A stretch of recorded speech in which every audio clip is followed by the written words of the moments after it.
Hello viewers, we have discussed the general purpose programmable I/O device, the 8255A, and we have seen how you can interface different types of input output devices using synchronous and asynchronous mode.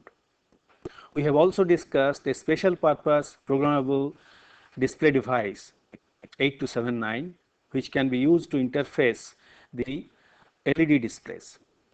Now, in this lecture we shall consider two very important programmable special purpose I/O devices. One is for interrupt, which is known as programmable interrupt controller, and another is for DMA controller, programmable DMA controller. And we shall see how these devices can be used for efficient implementation of interrupt driven data transfer and DMA mode of data transfer. Now, let us see why we need a programmable interrupt controller. We have seen that a microprocessor is usually provided two types of interrupts. One is known as non-maskable interrupt, NMI. Another is maskable interrupt. Let me write it as IRQ, interrupt request. Now, this interrupt request can be of low active or high active depending on the processor. Now, a particular microprocessor must have at least two interrupt lines. One is non-maskable interrupt, another is maskable interrupt. Normally, the non-maskable interrupt is used for special purpose situations, special situations like power failure. Whenever power failure occurs, then the non-maskable interrupt is used to sense that and to take suitable measure for power failure. However, the maskable interrupts are used for interrupt driven data transfer.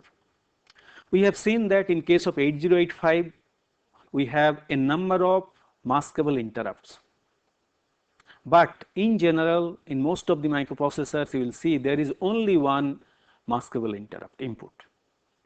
So, whenever you have got a single maskable interrupt input, how do you provide interrupt driven DMA interrupt driven data transfer to a large number of I/O devices? You may be having a large number of input output devices and you have to give interrupt driven data transfer to them. How do you do that? That means the interrupt will come from a large number of input output devices or sources. So, how a single interrupt input can be used to generate interrupt from a large number of I/O devices? It can be done by using, say, if it is a low active, you can use that WAD-OR configuration. So, normally it is connected to VCC. Then the interrupts coming from different sources, say source 1, source 2, this is coming from another one, say this is from device 1, IO1, IO2. In this way it can be connected to a number of devices.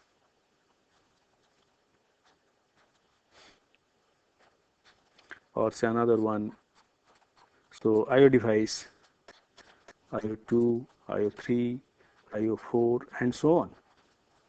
Now, in this WAD-OR configuration,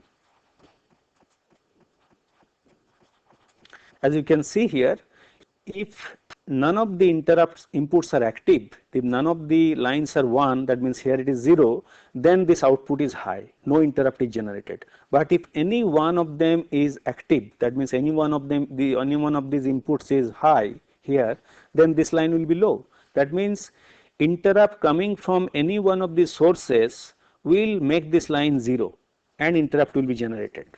It can be done this way. Another possibility is that suppose you have got a interrupt input which is high active. In this case you can put one one inverter and a NOR gate, and then interrupts can come to each of these lines. So, this is from IO1, this is from IO2, this is from, in this way you can connect a number of devices. So, this is how interrupt can be generated from a number of input output devices. But whenever interrupt is coming from a number of IO devices, the CPU must know from where the interrupt has come. So to do that, you have to use what is known as device pooling. Device pooling has to be used to identify the source of interrupt. How it can be done? There are two basic approaches. One is known as software pooling.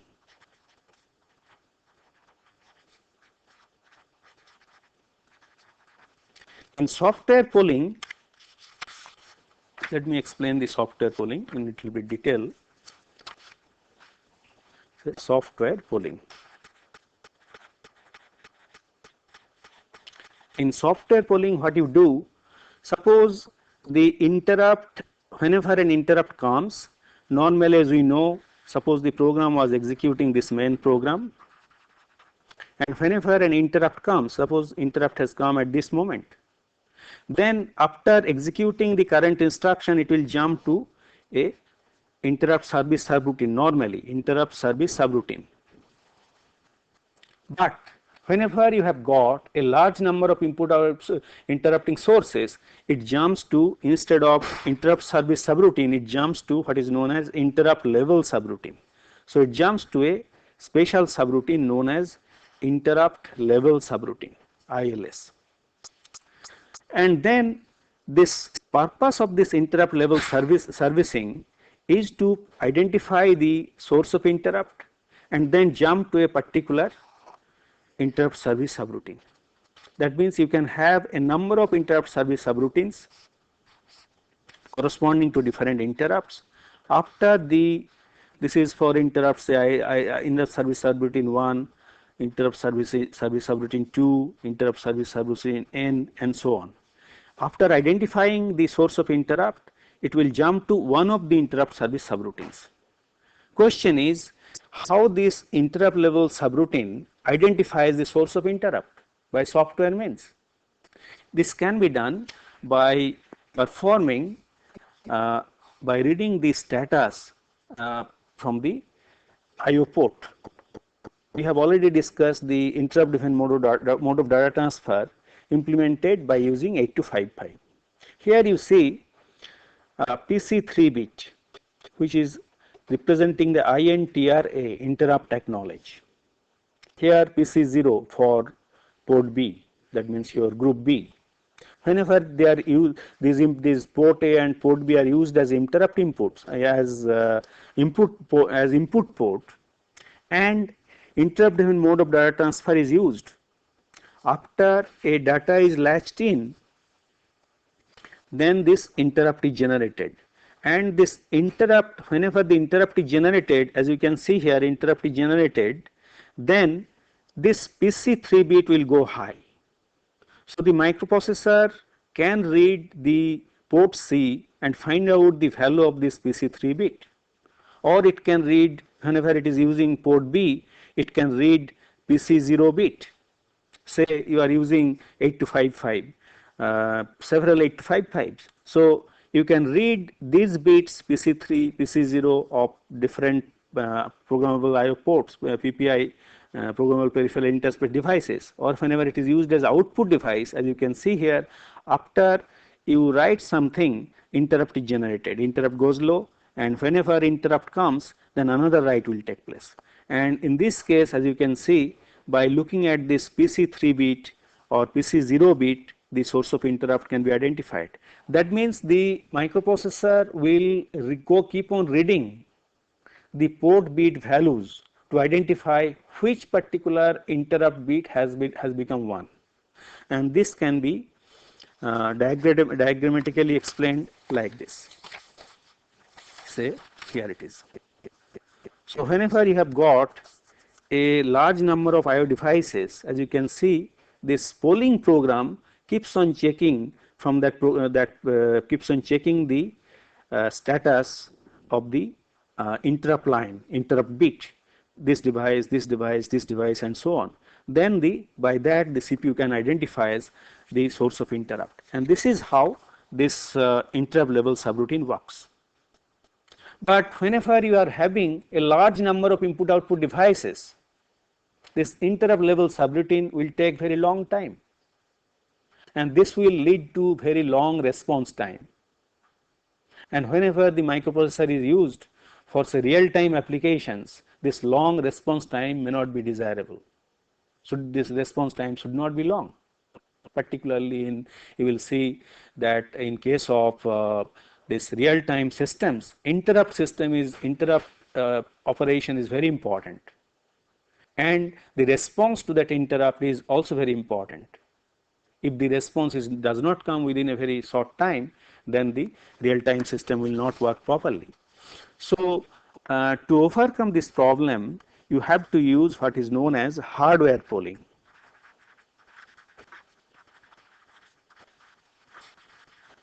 Instead of doing it by hardware, you have to use the hardware polling technique. Hardware polling technique can be explained by this simple diagram.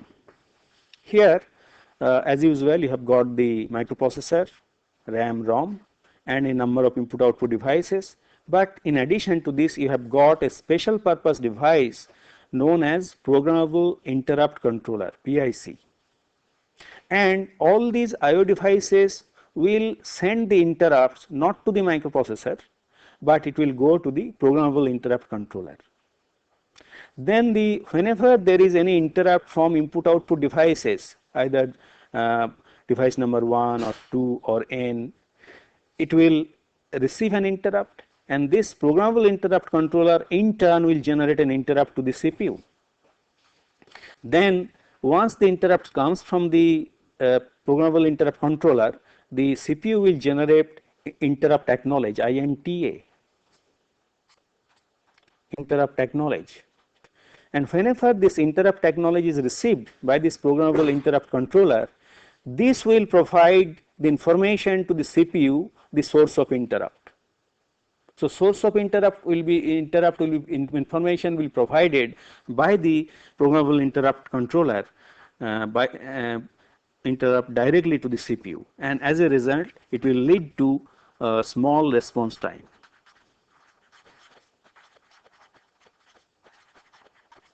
And let us look at the inner world of this programmable interrupt controller, what is inside and so on.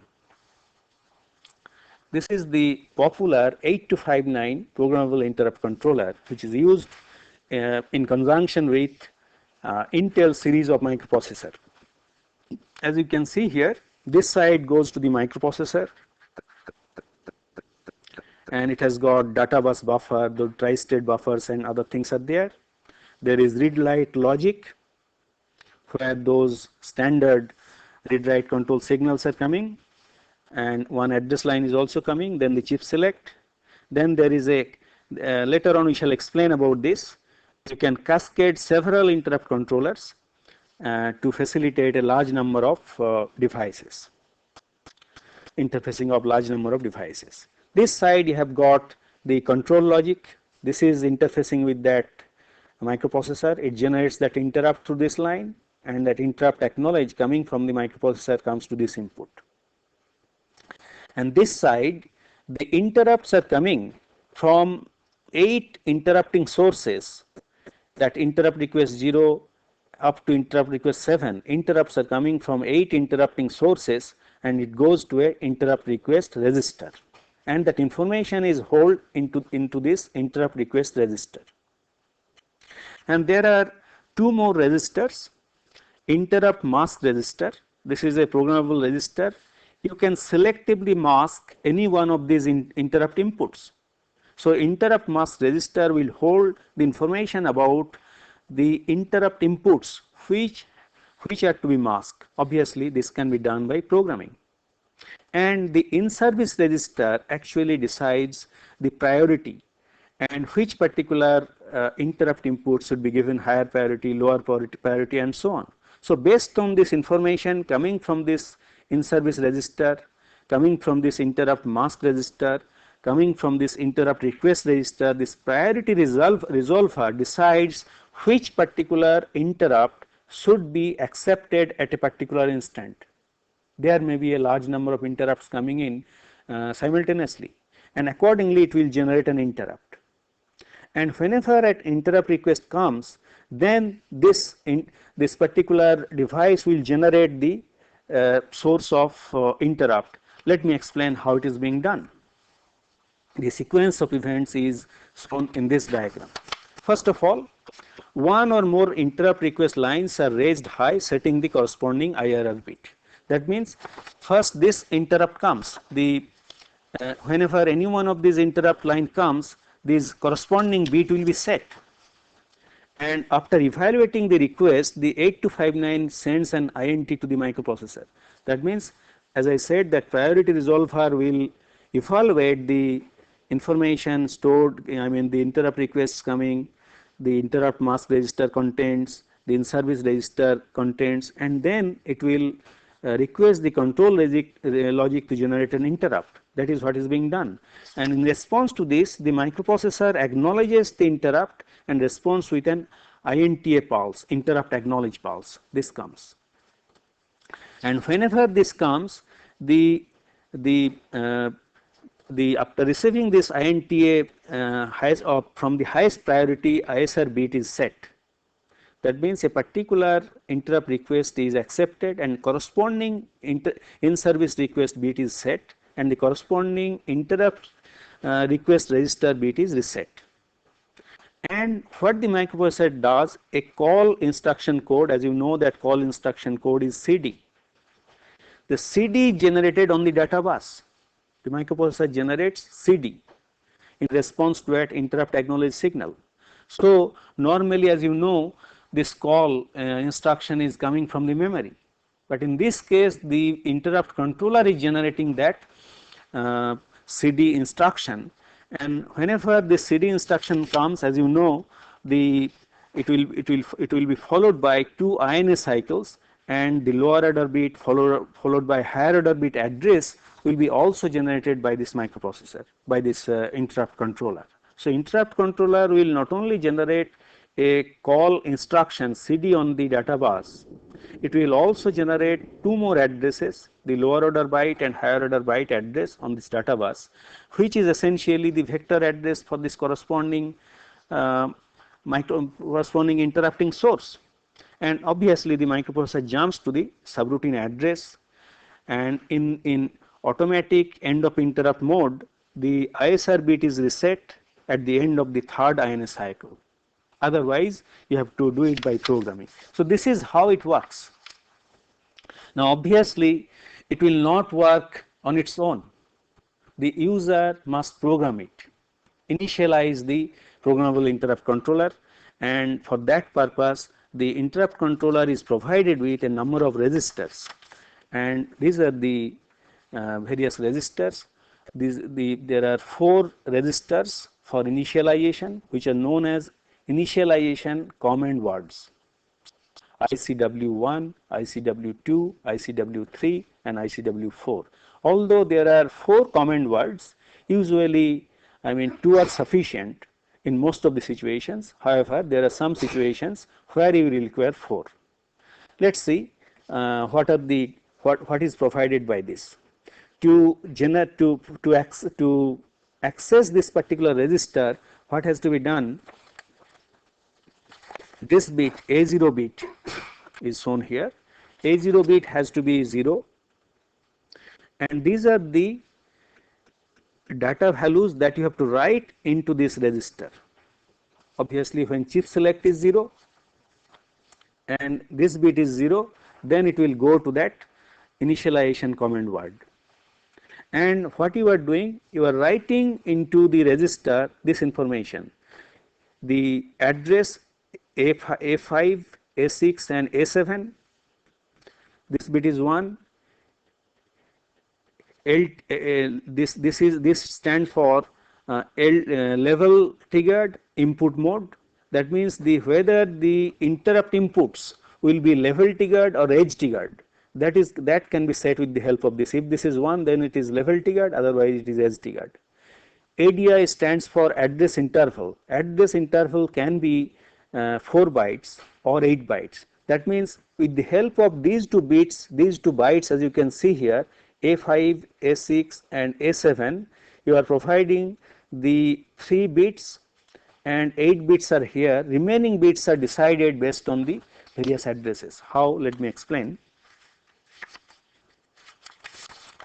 The vector address that can be generated by the interrupt controller can be like this, say A15, A8, then A7, A6, A5, A4, A3, A2 and A1 and A0. These are the addresses which are generated. Now you are writing down in these registers these bits, the A5 to in the initialization command words you are supplying the information of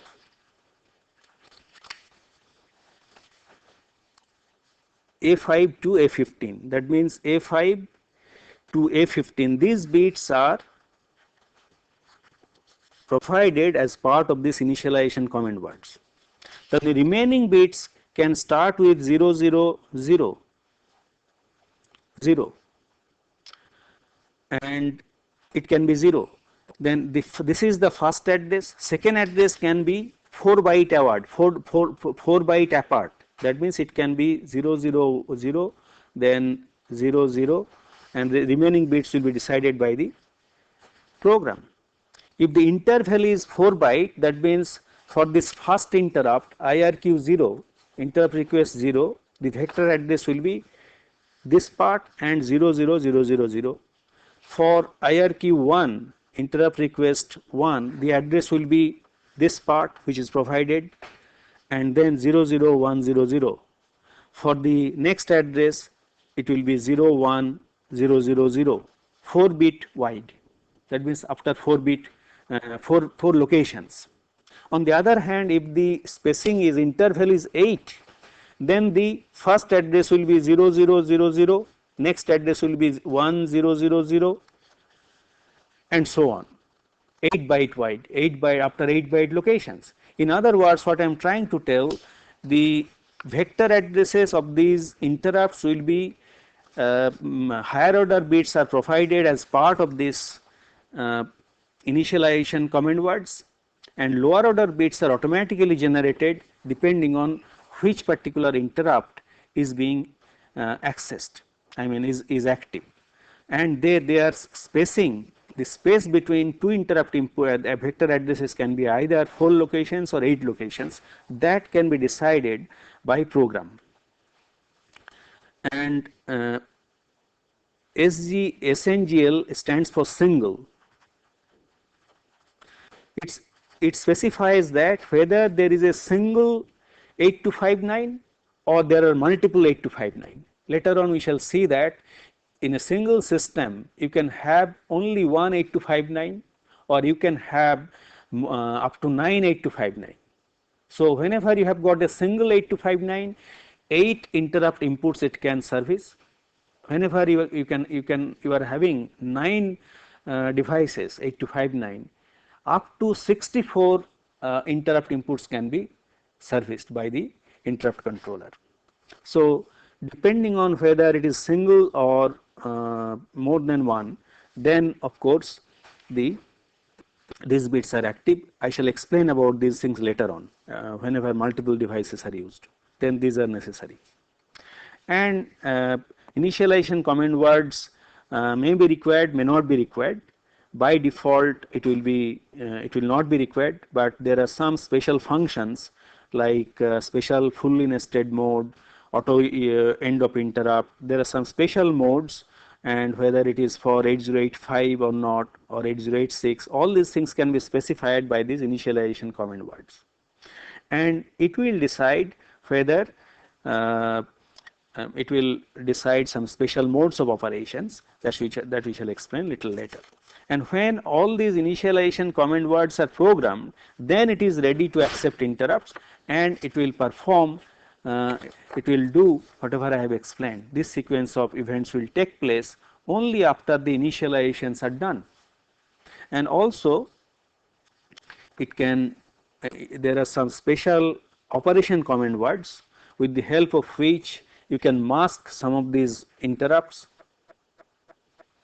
And whenever you are using a number of devices, then there are levels can be decided. So these are special functions. I am not going into the details because of lack of time, but you have to program those initialization command words and operation command words by addressing different bits and selecting the chip before the device is ready for receiving interrupts. And after the interrupts are received, the sequence of events that will take place I have already explained. Now let us consider the situation where the number of interrupt inputs is more than 8. In such a situation, only one programmable interrupt controller will not serve the purpose. So how you can interface several 8259 to a single system, let me discuss that.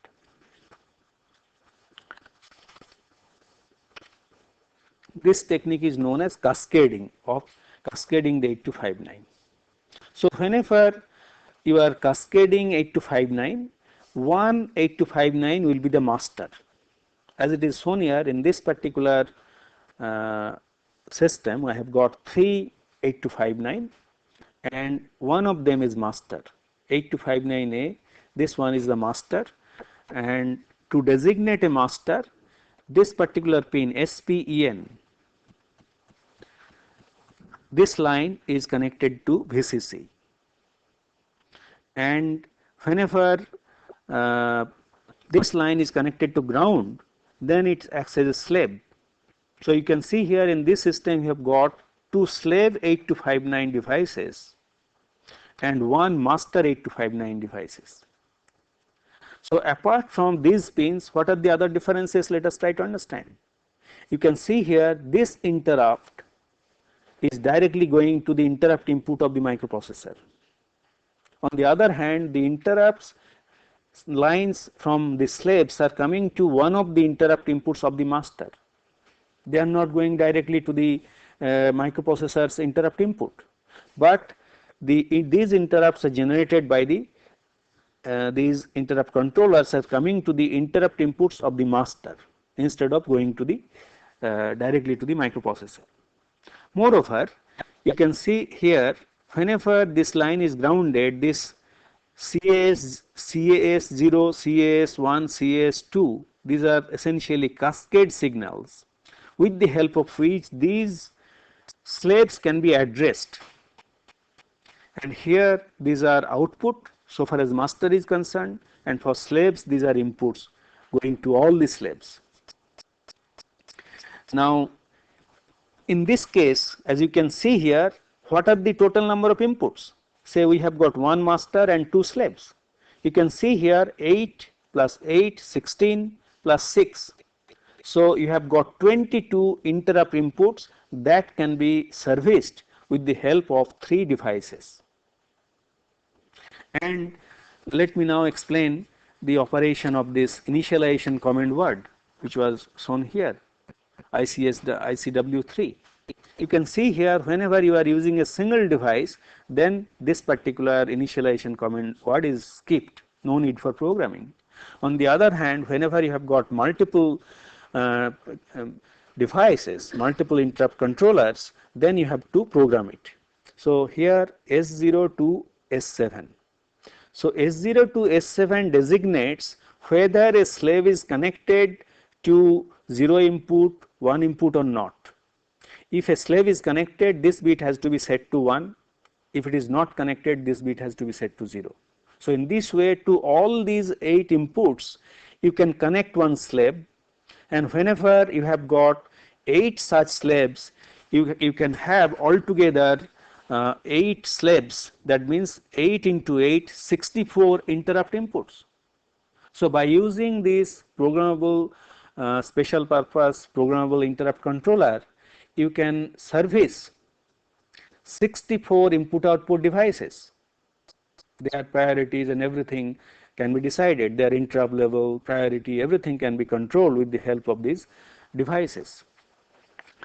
And as you can see here, cascading is not very difficult to implement, and this 8259A is very popular used in your all the Intel series of microcomputers. For example, in your PCs, IBM PCs, this 8259 is used because you have to provide the interrupt driven service to a large number of devices. So, one 8259 is provided in that motherboard of IBM PC. So, this is not only used in case of 8085, it can be used for higher order microprocessors, and that can be that information is provided here. If it is 0, then it is 8085. If it is 1, then 8086 or higher order higher other Intel series microprocessors. And obviously, some of the command words and other things will be little different. So, we have seen that this interrupt controller is providing facility to give service to a large number of devices, and the response time that is providing is also very small, because the address that is getting generated here is very quick, because the programmable interrupt controller is providing the vector address. So, vector address is coming from the interrupt controller instead of the by software means it is being generated. So, after briefly introducing this programmable interrupt controller, let us switch gear and discuss another very important programmable device, that is your DMA controller.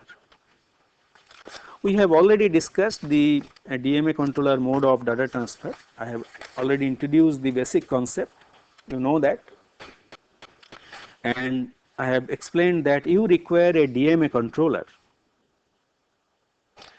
to facilitate DMA mode of data transfer, and just like the programmable interrupt controller, here also the DMA requests from input output devices come to the DMA controller, and DMA controller in turn generates the DMA request to the microprocessor. And whenever DMA is granted, then microprocessor tri-state the bus, and DMA controller becomes the master of the bus. It controls the IO device and memory device, and then direct data transfer between memory and IO devices and take place. I have already discussed this earlier. Now, let us go into the inner world of this DMA controller. What is inside? This 825957 programmable DMA controller provides 4 channels. That means it can give DMA mode of data, it can support DMA mode of data transfer from transfer for 4 input output devices. So, this is for channel 0, channel 1, channel 2 and channel 3, and these are going to the IO devices. As I explained, that lines are going to the IO devices. So, here you see this will go to device 1, this will go to device 2, this will go to device 2, this will go to device 3. So, device side IO, this goes to the IO device side. On the other hand, this side is pretty complex, this goes to the microprocessor side. Why it is a little bit complex? Because this side, through this side, the DMA controller not only interacts with the microprocessor, but also it interacts with the memory and IO devices. That means the addresses are generated by the DMA controller when DMA controller is the master.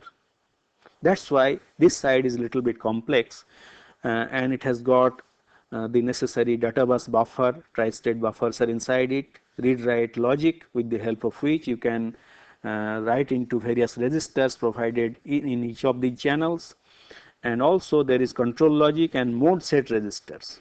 So, the beauty of programmable IO devices we have seen, by initializing these registers you can configure it in different modes, and let us see what are the registers provided in this programmable DMA controller.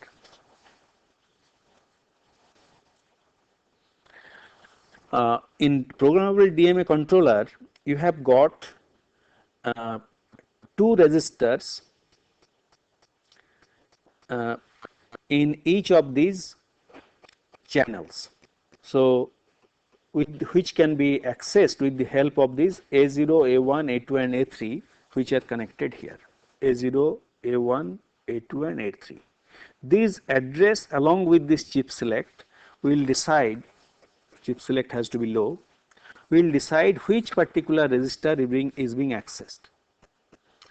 So inside the device it has got address register and count register. Each of these channels will have address register and a count register. So address register is of 16 bit. So first the lower order byte can be programmed. There is an internal flip flop. As you can see here, address is same for lower order byte and higher order byte. But whenever you first access it, it goes to the lower order byte. That means when internal flip flop is 0, then as the accessing of the lower order byte is over, automatically this flip flop becomes 1. So next time whenever you access, it goes to the higher order byte. So this is how the same address is being used to access lower order byte and higher order byte. So this is how you can load the address into this address register, and the 14-bit control the count register is also accessed in the same manner. And this is how for channel 0, channel 1, channel 2 and channel 3 registers can be initialized. So since the count register is 16-bit, what is the maximum size of data that you can transfer in one go? 14-bit. 14-bit means 16K. So whenever DMA mode of data transfer, a block of 16K of data can be transferred between the IO device and the memory at a time. And this mode set register, which is write only, has different bits. As you can see here, this is the content of the mode set register, and you can enable or disable various channels. Although you have got 4 channels, it may not be necessary that all of them will be operational simultaneously. You may disable some of the channels if no devices are connected there. So that can be done with the help of these 4 bits. Enable channel 0, channel 1, channel 2 and channel 3. And these bits will decide the priority. You can see here rotating priority.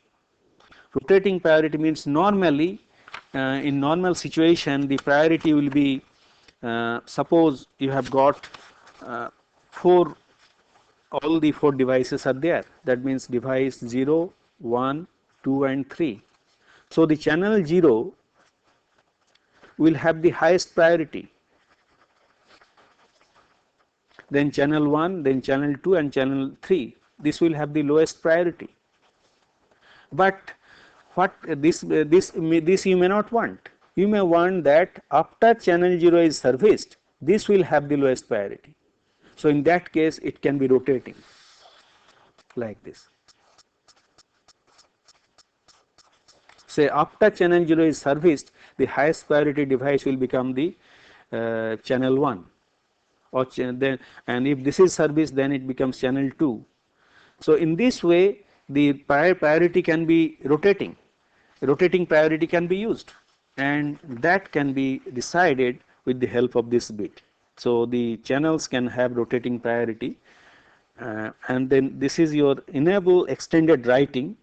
If you want the write signal may come early, and because write signal is generated by the DMA controller when the DMA controller is the master, and that time it can be decided by that. And this enables terminal count stop. Whenever the count register becomes 0, it can automatically stop, or it can be ready for next operations. And this is your enable auto load. Auto load is for one particular channel.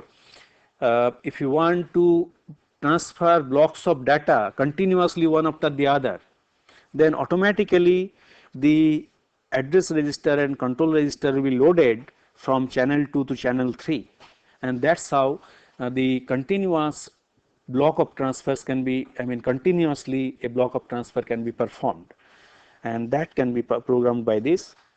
And with the help of this status register, the terminal count status, that means whether the complete block of data has been transferred or not, that can be found out by looking at these bits 0, 1, 2 and 3, and this is update flag bit, which is used for updating the status. Now these are the various registers provided inside this DMA controller. So these are the address registers, these are the control registers. Here is your mode set register, and the status register is also here.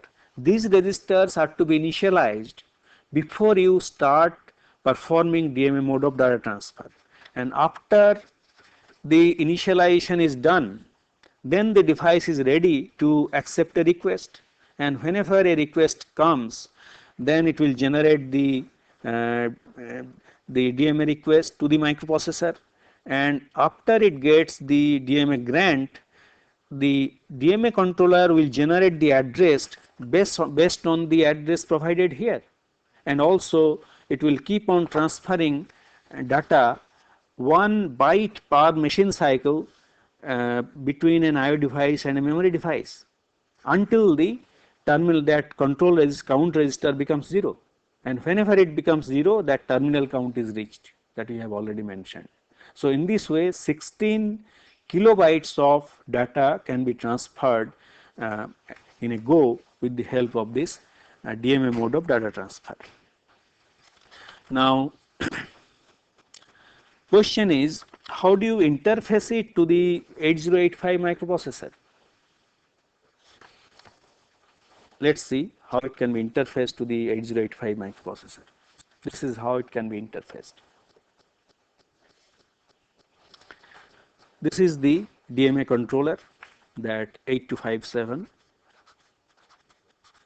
and this side is the microprocessor side.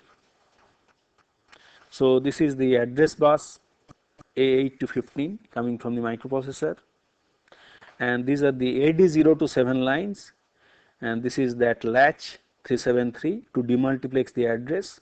So by using this address latch enable, you get the demultiplex the address, and here you get the A0 to A7, and D0 to D7 goes to the data bus. This is your data bus. Now the DMA controller is interfaced. For interfacing the DMA controller, you require another latch. You can see here the A0 to A7, these are directly going to the lower order byte of address. These lines are going directly to the lower order byte address, A0, A1, A2, A3, A4, A5, A6, A7. These are directly going to the lower order byte address, but as you can see here, there is no higher order byte address here. So how the DMA controller will generate the higher order byte address when it has got no higher order byte address lines? So what is being done, their higher order byte of address is generated by this through these data lines, and it is latched into this 373, and 373 actually generates that higher order byte address, and it goes to the higher order byte address. So here the address and data is multiplexed by these lines. The way the AD02 lines are multiplex lines coming from the microprocessor, the DMA controller is also having the multiplex data and address bus. Here of course the data bus, it goes directly to the data bus. Not only that, it provides the higher order byte address, and then that can be latched whenever this AD strobe signal is generated. Whenever the higher order byte address is generated, it is latched into this bus with the help of this line, and goes to the that address is stored here in this latch, and it is available for the remaining cycle. And address enable signal is used to tri-state either this latch output or this latch output. When the microprocessor is the master, which is generating the address, data and so on, then as you can see this line is high, and only whenever this line is low. So this line is low means this will be active and the microprocessor will be the master. On the other hand, when the DMA controller is the master, then address enable line is high, and then this particular latch is active, and this will generate the higher order byte address, and which is latched into this buffer through these data lines.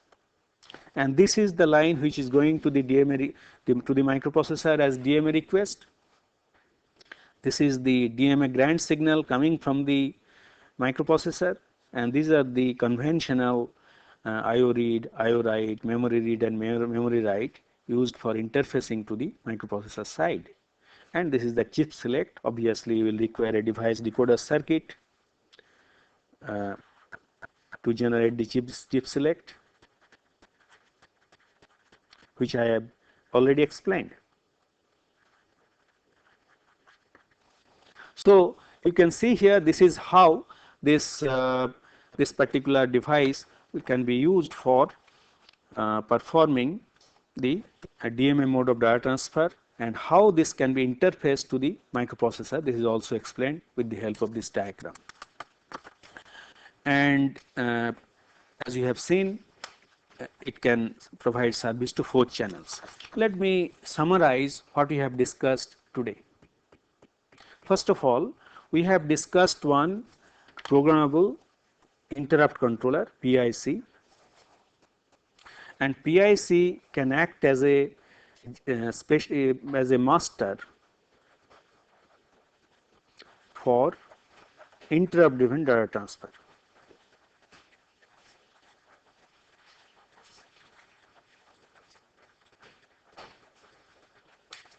And as you have seen already here, it can provides the 8 interrupt levels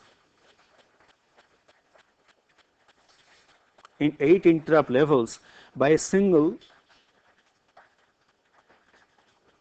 PIC.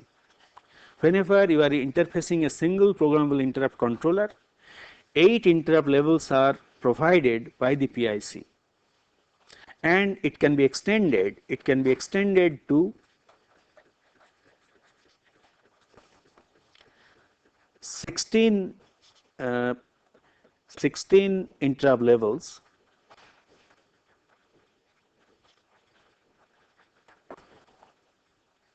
whenever you cascade a number of programmable interrupts, and in such a case you will require, sorry, not 16, it can go up to 64 interrupt levels whenever you have got 9 PICs. And another advantage is that we have seen that whenever you are using the 8085 interrupt inputs, all the vector addresses are in that 00 page. That means the addresses are RST 5.1, 5.5 means 5.5 into 8, all belong to that 08th page. But whenever you are using PIC, then the vector address can be anywhere, and we have seen how it can be anywhere. The address can be loaded into the those registers, those initialization command words.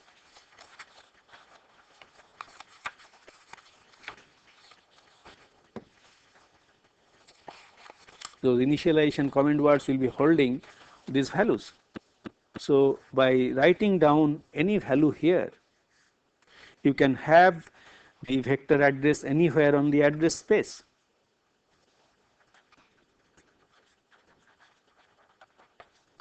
However, the spacing between two addresses can be either 4 byte or 8 byte. So if your interrupt service subroutine cannot be written by using 4 locations or 8 locations, then obviously you have to jump to another part of the memory so that you can write a bigger program, bigger interrupt service subroutine. But since you are writing only one address in the register, that is why this particular limitation is coming. Then you can have it resolves interrupt priorities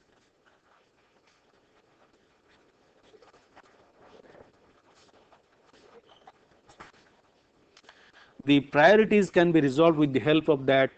There is a special type of device. We have priority resolver, as you have seen inside the device, with the help of which the priority is resolved. And as a consequence, there are various types of modes of priorities that is possible. It can have nested priority.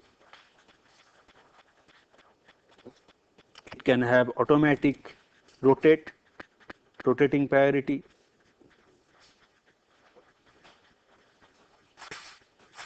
And any one of these inputs can be provided the lowest priority. And you can mask all the interrupts whenever you want it. That means masking of interrupt is possible. Just like in your 8085 you have got that mask bits that you can do by using those RIM instruction. Here you do not have to use the RIM instruction. You can write a particular value into that register and masking is performed. And you can read the status of any one of these interrupts pending or not. That status can be read. So in short, this is the functionalities of the programmable interrupt controller, and obviously it is a very versatile device. Similarly, that DMA controller that I have discussed is also very versatile. It supports 4 channels that you have seen. It can provide also data transfer in a go 16 kilobytes of blocks of data.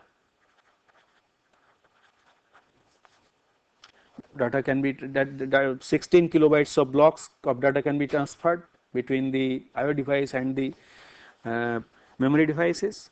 Then it also provides you rotating priority.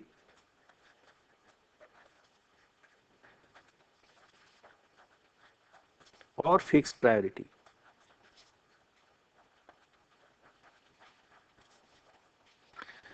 And